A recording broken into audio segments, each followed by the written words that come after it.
I still remember the look on Chloe's face. It wasn't anger, or even sadness, really. It was something colder, a dawning realization that sliced through the carefully constructed facade of her life.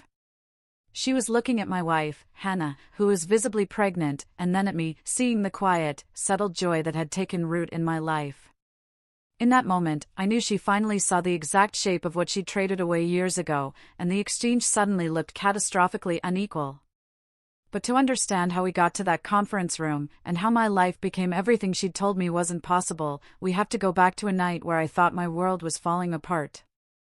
I was Alex, 31, a high school history teacher and assistant football coach in the suburbs of Chicago. Chloe was 29, a corporate attorney at one of those firms where they measure your worth by billable hours and how many weekends you sacrifice. We'd been together 3 years, lived together for 18 months in my modest 2-bedroom near the school. Our relationship had this strange rhythm where our opposite personalities just fit. On Sunday mornings, she'd spread case files across our kitchen table while I made pancakes. We'd argue about legal precedents versus historical context like it was foreplay. She'd help me grade Civil War essays, I'd cook dinner and listen to her vent about impossible partners and client demands. We didn't finish each other's sentences, but we had a song. I thought we had a future. The proposal happened at a steakhouse we'd been going to since our 4th date. Nothing fancy, but it was ours. I had my grandmother's ring in my jacket pocket, the one my mom had held onto for years, waiting for me to find the right person. The waiter had just cleared our plates when I reached for the small velvet box.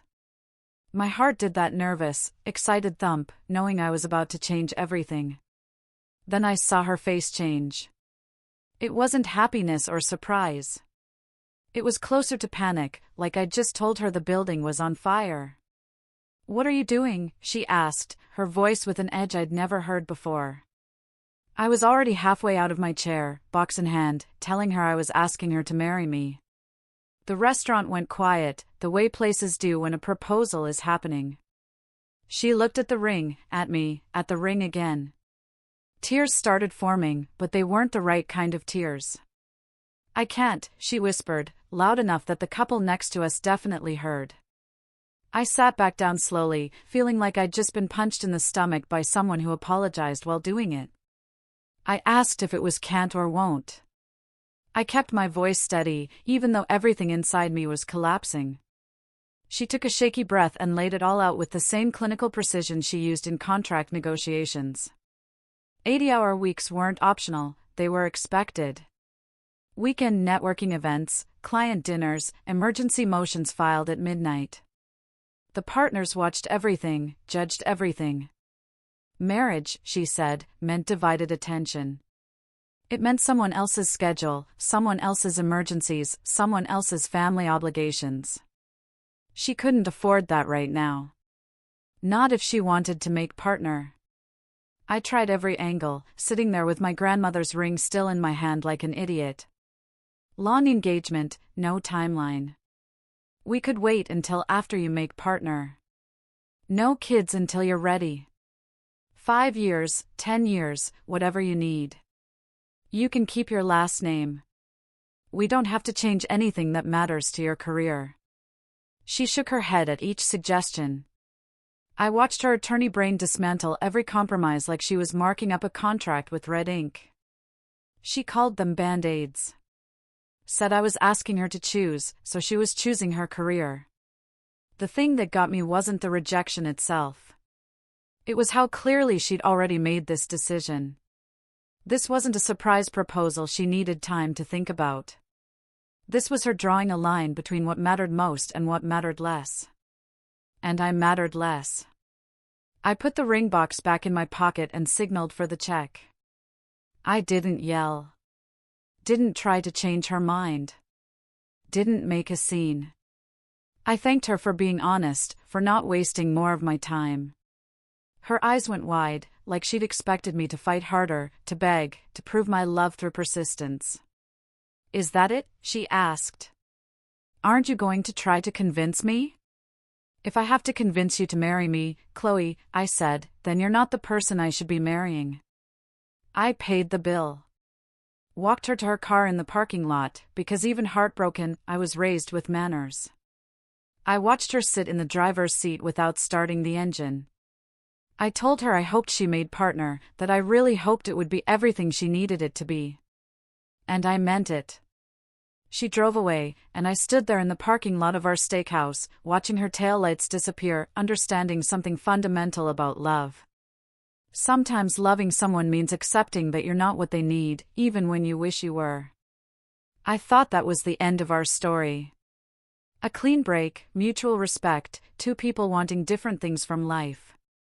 But then her assistant called me 3 days later. They'd accidentally meant to dial someone else. During that confused 30-second conversation, I learned something that made my blood run cold. Chloe had been on the phone with the senior partner at her firm the morning of our proposal. Before we even got to the restaurant, she'd told him she was prepared to make difficult personal sacrifices to prove her commitment to the firm. He'd apparently asked if she had any personal entanglements that might interfere with the upcoming merger case, the one that would determine partnership track. She'd said no. She'd said no before I even asked the question. The proposal wasn't a surprise that threw her off balance. It was an inconvenient confirmation of something she'd already decided to eliminate. I wasn't a person she loved but couldn't prioritize. I was an obstacle she'd already planned to remove. That realization changed everything about how I understood our ending. When someone treats your proposal like a business problem they've already solved, that's not love struggling against circumstances. That's someone who made their choice before you even asked. Walking away with dignity sometimes says more about your character than fighting for someone who's already let you go. Chloe threw herself into work like someone running from a crime scene. Within a week of our breakup, she'd taken on the massive merger case, the one that would make or break her partnership chances. Our mutual friends started feeding me updates without me asking. The kind of concerned observations people share when they're watching someone self-destruct in slow motion. She was first in the office every morning, last to leave every night. Sometimes sleeping on the couch in the conference room instead of going home. Coffee from the vending machine, takeout sushi at her desk. Her entire life compressed into billable hours and client meetings. One friend told me she'd handled 3 high-profile cases simultaneously, flew to New York twice a week, and looked like she hadn't slept properly in months. She was proving her dedication to people who measured human worth in spreadsheets. Meanwhile, I was falling apart in a completely different way. I couldn't stay in our apartment. Not with her coffee mug still in the cabinet, her books on the shelf, and the ghost of her rehearsing legal arguments in the shower every morning. She'd packed her things while I was at school one day. Left her key on the kitchen counter with a note that just said, "Thanks for understanding." The emptiness hit harder than I expected. Not because I wanted her back, but because the space we built together suddenly felt like a museum of something dead. I handled it the way I handle most things, by pouring myself into work until there wasn't room left for feelings. I started staying late at school, running extra study sessions for struggling kids, volunteering for every committee and event that needed supervision.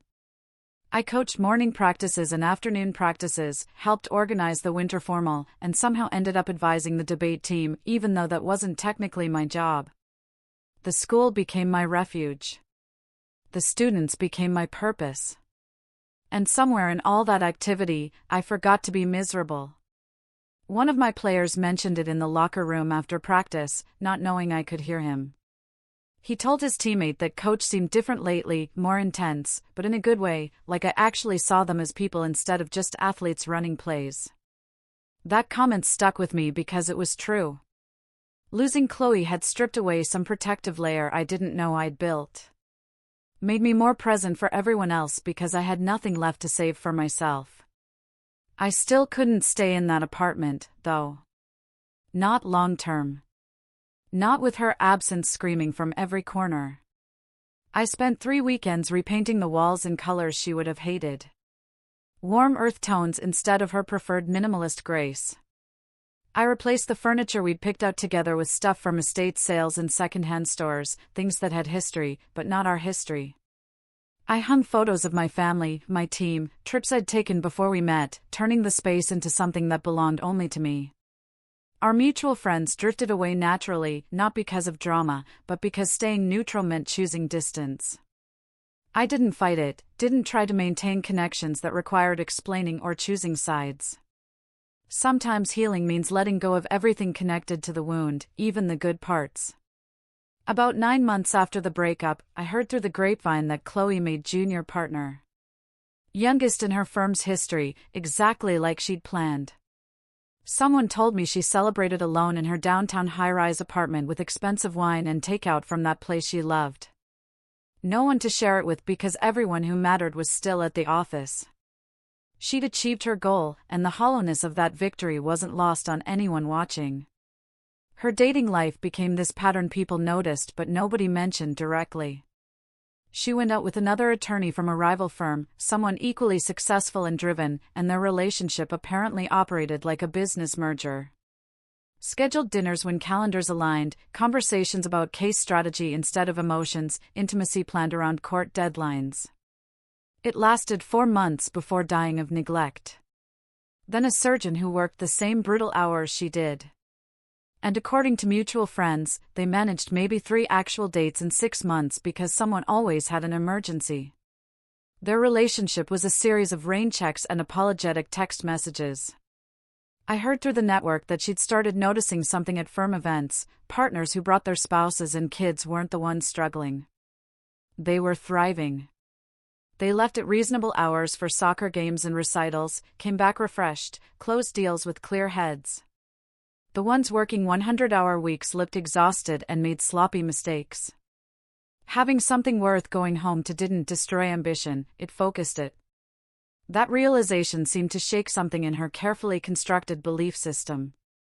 I met Hannah at a school literacy program almost 2 years after everything fell apart. She was a children's librarian volunteering her time to help struggling readers, and I was there supervising students who needed community service hours. She had this way of talking to kids that made them feel capable instead of broken, turning reading challenges into adventures instead of failures. I watched her spend 40 minutes with a 3rd grader who couldn't get through a picture book, celebrating every successful word like it was a miracle. And something in my chest unclenched for the first time in months. We started talking during breaks, casual conversation that turned into coffee, that turned into actual dates where we did normal things like mini golf, farmers markets, and used bookstores. She came to my football games without being asked and learned all my players' names within 3 weeks. She had dinner with my family and fit into the chaos like she'd always been there, helping my mom in the kitchen and debating book recommendations with my dad. My mom pulled me aside after that second dinner and said Hannah wasn't trying to impress anyone or change anything. She just found her place naturally, like puzzle pieces that actually fit. Hannah was everything Chloe wasn't. Not better or worse, but different in ways that mattered to me. She built things while Chloe conquered them. She supported without competing. She saw partnership as collaboration instead of compromise. Loving her felt easy in a way I didn't know relationships could be. 10 months after we started dating, I proposed at a lighthouse on the Outer Banks. The opposite of that steakhouse disaster in every possible way. No fancy restaurant, no pressure, no audience, just us in the ocean and a ring I'd picked up myself instead of inheriting. Yes, she said before I even finished the question, laughing and crying at the same time. And I realized this is what it's supposed to feel like when 2 people want the same future. We got married 5 months later in a small ceremony with family and close friends, and half my football team serving as unofficial ushers because they'd insisted on being involved. It was chaotic and perfect, and nothing like the wedding I'd once imagined with Chloe, which turned out to be exactly what I needed. I thought our paths had separated permanently, that Chloe was living her successful life while I built mine. 2 parallel tracks that would never intersect again. Then something happened that cracked her world open and brought us face to face in the most uncomfortable way possible. The wedding announcement reached Chloe through her paralegal, who was scrolling through the local news website during lunch. She found one of those community interest pieces about local educators tying the knot and showed it to Chloe casually, not knowing the history, just making conversation. The photo showed Hannah and me on the courthouse steps right after we'd filed for our marriage license. Both of us grinning like idiots, her hand on my chest, my arm around her waist, the kind of candid joy you can't manufacture. The article mentioned how we met through the school literacy program, our shared love of historical fiction, how I proposed at a lighthouse because Hannah loved the ocean. Normal life stuff, the kind of specific details that make a relationship real instead of theoretical. Chloe excused herself to the bathroom and locked herself in a stall for 20 minutes, trying to breathe normally. The reaction confused her because it wasn't jealousy, exactly, more like vertigo. Seeing concrete proof that I'd built everything she'd walked away from, while she'd been billing hours, winning cases, and climbing ladders. The happiness in that photo showed her the exact shape of what she'd traded away, and the exchange suddenly looked catastrophically unequal.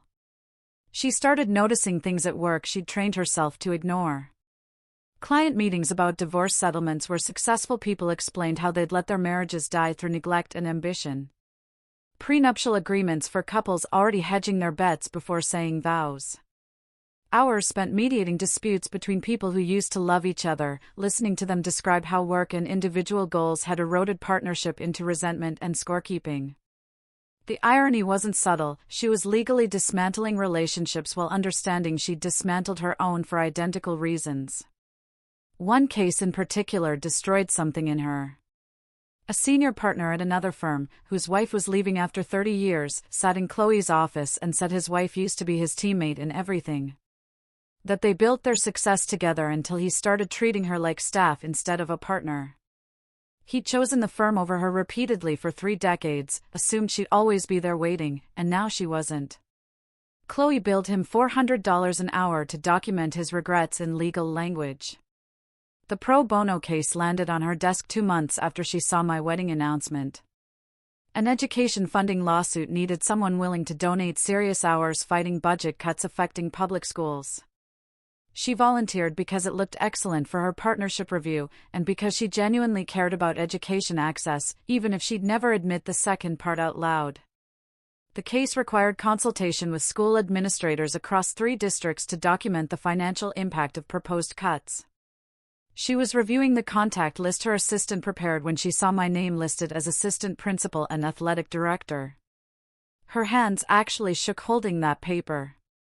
Seeing my title, my office extension, my professional email address in bullet points, she convinced herself it was just work, that she could handle a professional meeting with an ex-boyfriend. That 3.5 years of distance made us strangers who used to know each other.